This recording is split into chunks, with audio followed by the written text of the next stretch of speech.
Hello, fellow crafters. This is Yana Smakula for SimonsSTM.com. Welcome back for another Yippee For Yana video. Today I have a Valentine's Day card to share that features two of my favorite things, stamping and foiling. When you combine both of these, there is a little trick to making it all work, and I'll share that trick in this video. I will be stamping my images using this gorgeous You Have My Heart stamp set from Simon Says Stamp. It is a stunning 6x8 stamp set with beautiful imagery that can be used all year round, not just for Valentine's Day. You have image clusters in here as well as individual images to build your arrangements or dress up existing arrangements in this set. This set has coordinating dies. They are sold separately, and I think it's a very good set to have and invest into. It's very versatile, it's very fresh and on trend. The sentiments in this set are perfect for congratulatory cards and love you cards, and you have a good mix of fonts and sentiments in here.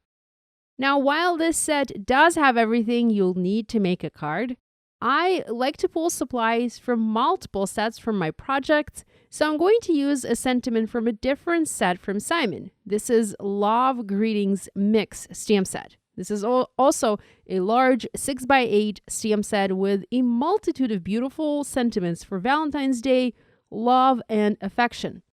I quite like the heart-shaped sentiment that reads Happy Valentine's Day, Love, and I'll use that for the card that I'm sharing today. Now, I mentioned the You Have My Heart stamp set can be used all year round.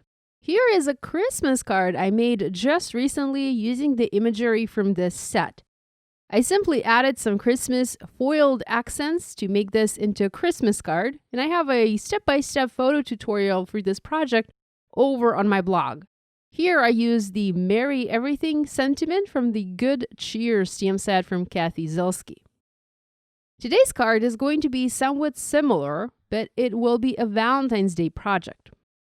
I have some images left over from my Christmas card, and I will incorporate them into this project. I'd hate for those to go to waste, so why not use them for this card? So let's get started. I have a mini Misty stamping tool, and I'm going to stamp this gorgeous cluster using Memento Tuxedo Black ink onto Nina Solar White 80-pound cardstock. I'm not aiming for perfection, I just need a good enough impression to be able to color it. I will re-stamp the outline again later to have a very dark, crisp outline on my card. Recently, I've been using my elbow to press on the lid of my Misty, and surprisingly, that works really well for me. My hand doesn't get tired from applying all of that pressure, and I do get great stamped results. Now I'm going to remove the panel from my Misty, but I am keeping the stamp as is, as I will re-stamp the image outline once I'm done coloring. So I'm keeping the stamp on the lid of my Misty, and I'm not removing or repositioning it. I'm going to color images using Copic markers, and I'm going for my go-to colors. Nothing revolutionary in terms of coloring, just the regular 3-color blends going from dark to medium to light. I'm starting with R39, darkest red, adding R27, medium red, next applying R24, light red, and blending it all out using R22, the lightest red for these flowers. I will color just these two flowers red as I do have quite a lot of red on the other leftover images, and I want this cluster to be primarily pink. I'm also using the same reds to color the berries, but I'm using just the two colors, R22 and R27. I will add a white dot onto each berry once I'm done coloring, just to add some additional interest. As for the leaves, I'm using G21, G94, and G99 colors. Here I am starting with the lightest color, and I will go to medium and dark, and then we'll come back to medium and light to blend the colors out. I'm using a flick style coloring method when coloring the leaves and simply flicking the color onto the leaves, leaving visible brush marks on the paper. I colored all of the leaves using this color combo, but now I'm using YG03 marker and coloring over the different shape leaves using this marker to liven them up a bit and give them a different shade of green. I like to use this trick lately. I just color everything using one combo, and then to differentiate some images from the rest, I use one different marker for those images instead of using a grouping of 3 markers. And the difference this provides, it's not too significant, but the colors do end up looking different enough to be able to tell them apart. For the rest of the flowers, I'm using pink markers, and those are RV14, the darkest pink, RV13, my medium pink, and RV10. Again, I am doing the flick style coloring on the flower in the center. As for the other flowers, I'm coloring following the curve of the petals, leaving the outside of the petals lightest. I'm also using RV00 marker, this is the lightest pink, to blend it all out even further. My coloring often bleeds as I'm never too careful, and I find I can easily fix that using a white pen. It is a must in my craft room, a must-have in my craft room. It's a fantastic tool for adding details, for covering up marker bleeding like I have here, and also for signing cards where the card bases are made from dark color cardstock. I replaced the panel back into my Mini Misty stamping tool. I did keep the stamp in the same position, and now I'm going to re-stamp the outline using VersaFine Onyx Black ink. This ink can be used with alcohol markers, but it has to be heat set prior, and I don't always want to do that, so I have a workaround. I stamp images in Memento Tuxedo Black, I color my images, and then I re-stamp the outline with the VersaFine ink. VersaFine is the type of ink that takes a little longer to dry, and thus it works well for heat embossing. So here you can see me adding clear embossing powder onto the panel and heat setting it with my heat tool.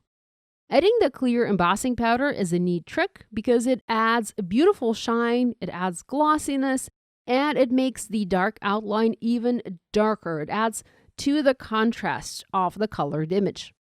I used a coordinating die and cut this cluster out. And now I have nearly all of my pieces ready to build the card. I just need to make a background. I love to add foiled frames to my projects, and so for this card, I picked a frame from the Framed Details Glimmer Hot Foil set from Spellbinders. I have a panel of red cardstock. Now, I rarely use red cardstock for a background for my card. I find it too bold, but for this card, I think it will do fine. If you find red to be too bold of a choice, you can always go with white.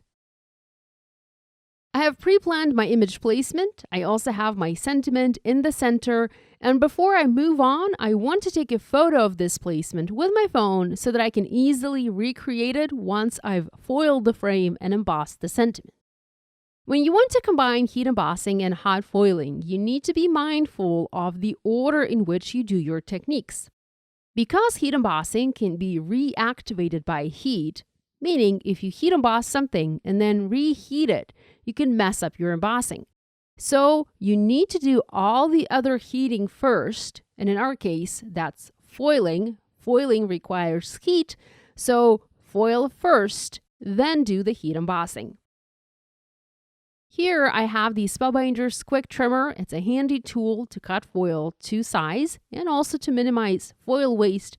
And I'm going to cut a piece of gold foil to the size of the glimmer plate that I plan to use. Now looking back at this card now, I think the matte gold foil would have also looked great, and possibly even red foil would be a good option for a tone-on-tone look.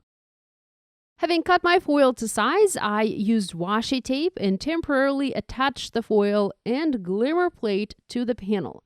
I find this very helpful, especially when I want to foil in an exact place when the placement of the foiling matters.